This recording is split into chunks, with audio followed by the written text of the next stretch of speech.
All right, this is part 2 of the TRIG review for Chapter 3 or Unit 3. A home improvement company has been hired to build a fence around a triangular plot of land. One side of the fence must be exactly 25 feet long, and another side of the fence must be exactly 35 feet long, and the angle between the two sides must be 95 degrees exactly. So that's our setup. So let's draw a picture that represents that. So we have one side is 25 feet, another side is exactly 35 feet. The angle between them is 95 degrees. Let's label this as A, B, and C. How much fencing is needed to enclose the plot of land on all three sides? This is perimeter. So we're going to need to know this third side to be able to find the perimeter. When you have two sides and an included angle, you'll need to use the law of cosines. So we're going to be solving for little c here. So little c squared equals a squared plus b squared minus 2ab times the cosine of the gamma, which is the c angle. Okay, so we don't know c. We do know that a is 35, so 35 squared. Little b is across from the big B, so that's 25 squared minus 2 times 35 times 25 times cosine of gamma, which is 95 degrees. Now luckily everything is on the same side together, so we just need to work through it. So this is 35 squared plus 25 squared minus parentheses 2 times 35 times 25 times 95 cosine, close parentheses, hit enter. That gives us 2002.5225. And we need to take the square root of that since we need to do c, not c squared. So that's 44.749. So c is approximately 44.749, or 50, we could say 75. Now we're supposed to do perimeter in this first part, so we add up all the sides and we round it to the nearest whole foot. So 25 plus 35 plus 44.75. And rounded to the nearest whole foot, that's going to be 105. So they need at least 105 feet of fencing to do the perimeter of the fence. Now B part is asking about the area of the fence. To do area of a fence, you had a formula that said if you do not have a right triangle, you do the two sides and the included angle. So we do 1/2. The sides we knew were little a and little b, and then the included angle is gamma. So AB, sine of gamma, take 1/2. So this would be 1/2 of 35 times 25 times sine of the 95 degrees.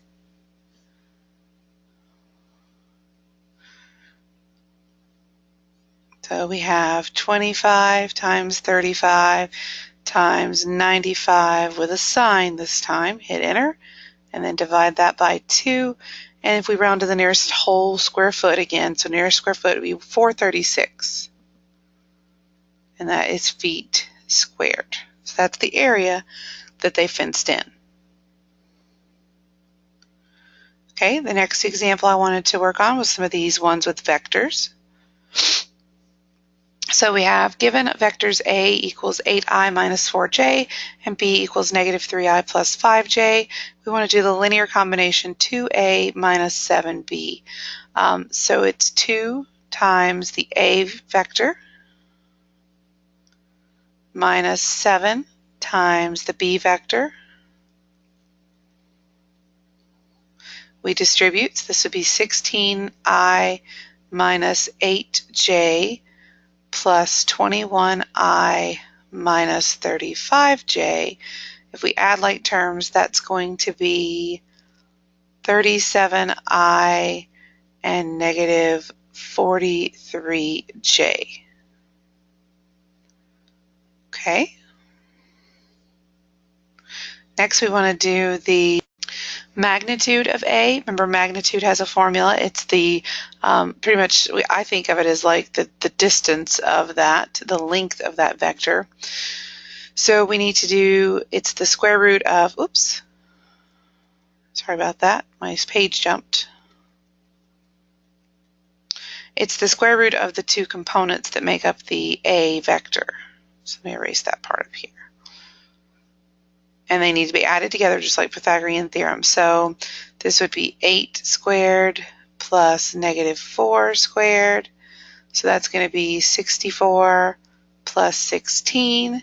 If we add those together, that is going to be 80. And we can reduce that. They're both divisible by, it's actually divisible by 16. 16 times 5 makes 80, so that'd be 4 on the square root of 5. So that would be that unit, or that magnitude for that vector A.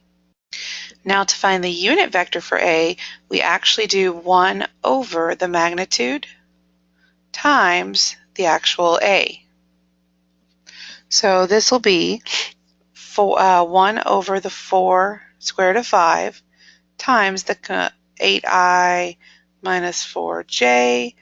So this will be 8 over 4, so that'll be 2 over the square root of 5i minus, this would 4 would cancel with 4, so that's just going to be 1 over the square root of 5j, and we're going to rationalize this.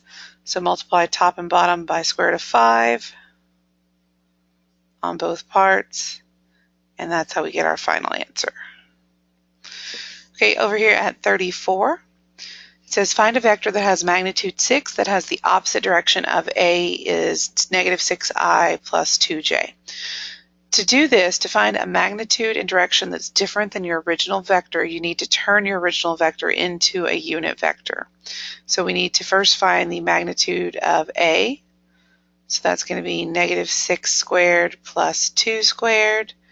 That is 36 plus 4, or the square root of 40, which reduces to 2 on the square root of 10. Then we'll turn our A into a unit vector. So 1 over 2 square root of 10 times the -6i plus 2j. So this will be -3 over square root of 10. So this is for the unit vector. And then plus just 1 over square root of 10, and this one's the I component, this is the J component. So this is the unit vector. I'm not going to rationalize yet. I know I can, but I'm going to go ahead and finish this. So I need to have a magnitude now that's 6, so I need to multiply this unit vector by 6 and change its direction. So I need to multiply by a -6. And then we can rationalize everything. So this would be 18 square root of 10 I minus 6 square root of 10 j. Multiply top and bottom by square root of 10. That's the I. And then 6 square root of 10 over 10 j. And you'll see that this reduces. This is 9 square root of 10 over 5. And then that would be 3 square root of 10 over 5. So I kind of ran out of room there, but it's 9 square root of 10 over 5i plus, or excuse me, minus 3 square root of 10 over 5j. So there's that one. Then we have our next word problem. The two dogs are pulling a sled in a race. So we have a sled which typically goes horizontal. The first dog is pulling at an angle to the left 21.35 degrees with a force of 12, so that's the vector's magnitude. The other dog is pulling 16.93 degrees, and that's to the right, and it has a desired force of 15. So when we look at this, we need to figure out the x and y components that are going to be playing with this force. So if we want to know the x components, we need to do the cosines of each of these parts. So the magnitude times the cosine of the first angle plus the magnitude, because they're working together, they're combined, of the second one, cosine of 16.93. And then the y components will be sine. So we'll have 12 sine of the 21.35 and plus 15 of the sine of 16.93, except in this case we have to be careful here. This sign will be negative because we have, I don't know why there's, oh, that was 15. Because in this case the sign value is down here, so it's going to be negative. And now I'm just going to work out each of these individual pieces. I already did the sine of 21.35, 12 times 12, and then we'll do 16.93 sine times the 15. It's going to be negative, so that's minus 4.3680. So there's going to be a very small difference here.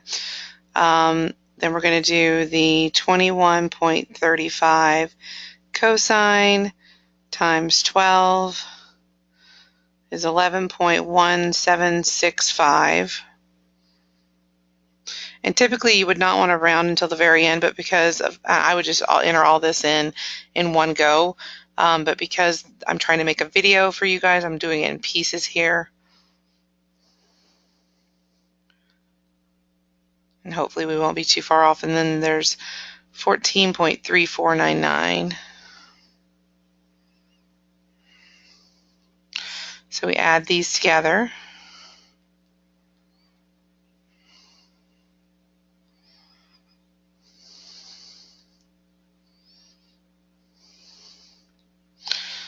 So that's 25.5264.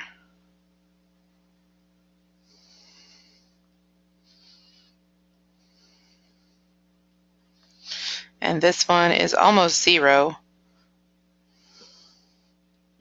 That's because the y values should be opposing, and we're hoping that they're not pulling too far off course, but we're definitely not pulling, we're not making 0 yet. So we're not pulling horizontal because there is a slight difference. So that's 0.0008. And then we do a magnitude here because we want to know what this force vector would be, because remember they wanted the force, combined force, which is a vector just like these.